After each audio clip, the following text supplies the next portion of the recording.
Hello everyone, Munmun লাইফস্টাইলে তোমাদের সবাইকে ওয়েলকাম। বন্ধুরা, তোমরা কেমন আছো? আশা করছি তোমরা যে যেখানে আছো ভালো আছো, সুস্থ আছো। তোমাদের আশীর্বাদ ও ভালোবাসাতে আমরাও সবাই ভালো আছি।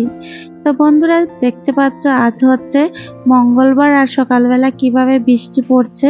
সকাল থেকেই বৃষ্টি শুধু দিয়েছে, তারপর থেকে আর দেয় নেই। প্রায় 1 ঘন্টার মতো সকালবেলা বৃষ্টি দিয়েছে। ওকে যখন স্কুলে পাঠিয়েছি তখনই দিয়েছে।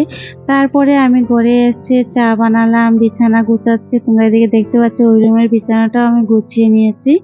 তারপরে এখানে চলে এসেছি, চেয়ারের মধ্যে কয়েকটা বেডশিট এমনিতে ভাঁজ করা ছিল, 2-4 দিন হয়ে গেছে। ওইগুলো তো আমাদের বাঙালির ঘরে চেয়ারের মধ্যে কাপড় না থাকলে হয় না। প্রায় 99% বাঙালির ঘরে দেখতে পাবে। আমাদের মতো মধ্য ফ্যামিলি যারা আছে, বিশেষ করে ওদের, তো এই চেয়ারের মধ্যে কাপড় ভাঁজ করে না রাখলে, যতই আলনা থাকুক, ওয়ার্ডরোব থাকুক, যাই থাকুক না কেন, এটা আমার অভ্যাস হয়ে গেছে। এই বেডশিটগুলো বেশিরভাগ সময় এখানে চেয়ারের মধ্যে ভাঁজ করে রেখে দিই। তারপরে ঘর গুছিয়ে চলে এসেছি। এবার আমাকে রান্না করতে হবে, তার জন্য সবজিও কাটতে হবে। তো কচুরলতি নিয়ে বসেছি, আর এদিকে পাট শাক। তো পাট শাকটা পরে কেটেছি, অনেক দেরি হয়েছে কাটতে। আর কচুরলতিগুলো না আমি কেটে নিয়েছি। তো দেখতে পাচ্ছ আমি এখানে বসেছি, কাঁঠালের বীজও ছিল। আর কচুরলতি দিয়ে এই শুকনো মাছ দিয়ে রান্না করব বলে এগুলা নিয়েছি। তো দেখতে পাচ্ছ আমি কাটা শুরু করে দিয়েছি। আর 1 বছরের মাথায় জানতে পারলাম যে ইউটিউবের যদি ভিডিও দেওয়ার সময় কোনো এই সবজি কাটার দা, তারপরে ছুরি, এগুলা দেখালে নাকি কপিরাইট এসে যায়, স্ট্রাইক পড়ে যায় চ্যানেলে। তো আগে আমি জানতাম না। তো অনেকটা ভিডিওতে মনে হয়, হ্যাঁ, অনেক ভিডিওতে আমার আছে, আমি সবজি কাটাটাও শেয়ার করেছি, কিন্তু আগে জানতাম না, কি করব বুঝতে পারছি না। তোমরা কমেন্ট করে জানিও তো যে আগের ভিডিওগুলো কি আমি ডিলিট করে দেব না থাকবে, চ্যানেলের ফিউচারে কোনো প্রবলেম হবে নাকি, আমি কিছু বুঝতে পারছি না। এখন যত দিন যাচ্ছে একটা একটা করে জানতে পারছি যে কি করতে হয় না করতে হয়। 1 বছর কমপ্লিট হয়ে গেছে। তারপরে এবার আমি জানতে পারছি যে যদি আমি এই সবজি কাটাটা দেখাই তাহলে চ্যানেলে স্ট্রাইক পড়ে যেতে পারে। খুব বেশি টেনশন হচ্ছে, জানি না চ্যানেলটা নিয়ে কতদূর এগিয়ে যেতে পারবো।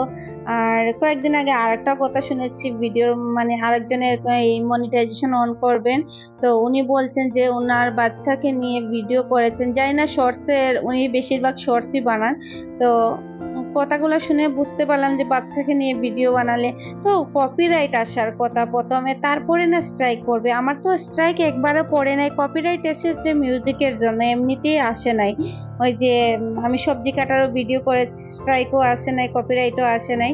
তো জানি না ফিউচারে মনে হয় মনিটাইজেশন যখন অন করা হয় তখন কিন্তু ইউটিউব ভালো করে চেক করে প্রত্যেকটা ভিডিও। আমার মনে হচ্ছে যতটুকু ওনারও মনিটাইজেশনের সময় এই প্রবলেমটা চ্যানেলে দেখা দিয়েছে। তো উনি সবকিছু যখন সাবমিট করেছেন, আমার মনে হচ্ছে এরকমই কিছু। আমারও যদি ভুল ত্রুটি হয়ে থাকে, তাহলে যদি আমার চ্যানেল কোনোদিন গ্রো করে মনিটাইজেশন অন করতে গিয়ে আমারও সেম প্রবলেম হতে পারে।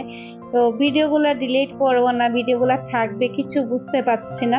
তো তোমাদের মধ্যে যদি, তোমরা আমার ভিডিও যে দেখছো, তোমাদের মধ্যে যদি কেউ জেনে থাকো যে এরকম ভিডিও ডিলিট করতে হয় নাকি, তাহলে প্লিজ আমাকে কমেন্ট করে জানিও। তোমাদের সাথে কথা বলতে বলতে এদিকে দেখতে পাচ্ছ আমি বিছানা গুছিয়ে এই রুমটাও প্রায় গুছিয়ে নিয়েছি, আর অনেকগুলা সবজিও কেটে নিয়েছি কথা বলতে বলতে, আর আলনাটা এবার গুছিয়ে নিয়েছি। ঘরের প্রায় সব কাজকাম কমপ্লিট করে স্নান করে পুজোটাও দিয়ে দিয়েছি। তারপরে কি হয়েছে জানো তো বন্ধুরা, আজকে না ছোট ছেলে আমার উপরে দেখতে পাচ্ছ রেগে আছে। কারণ হচ্ছে ও সকালবেলা 6টার দিকে ঘুম থেকে উঠেছে, ওঠার পরে তারপরে ওর মুখ টুক ধুয়ে ওর হরলিক্স খেয়ে তারপর ওর দাদার জন্য যে টিফিন বানিয়েছিলাম ওইটাও খেয়েছে, খেয়ে তারপরে পড়তে বসে নাই।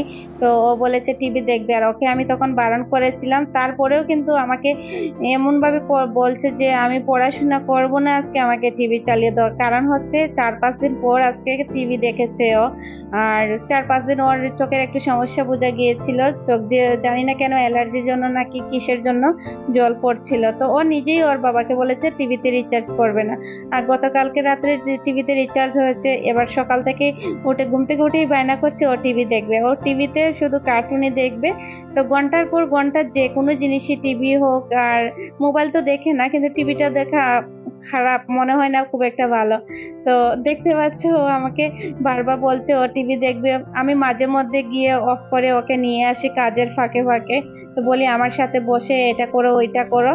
তো সামনের পরে ভীষণভাবে রেগে গেছে, তারপরেও কিন্তু আমি ওকে হাসাচ্ছি, ওর সাথে টাইম পাস করছি। দেখতে পাচ্ছ ওকে গুদগুদি দিচ্ছি যাতে কি ও ভুলে যায় টিভির কথা, কিন্তু কিছুতেই ভুলতে পারছে না। বারবার এমনভাবে বলছে আমাকে টিভি চালিয়ে না দিলে আমাকে খাওয়া দাওয়া করবো না, তারপর ঘুমাবো না, এরকম করে বলছিল। টিভি যদি চালিয়ে দিই তাও সমস্যা, না চালিয়ে দিলেও সমস্যা, আমাকে কাজ করতে দেবে না। তো এখন মোটামুটি আমার প্রায় সব কাজই শেষ হয়ে গেছে, তোমরা দেখতেই পাচ্ছিলে। তারপরে ওকে আমি বলেছি ঠিক আছে তুমি খাওয়া দাওয়া করবে, তুমি আধা ঘন্টা টিভি দেখে নাও।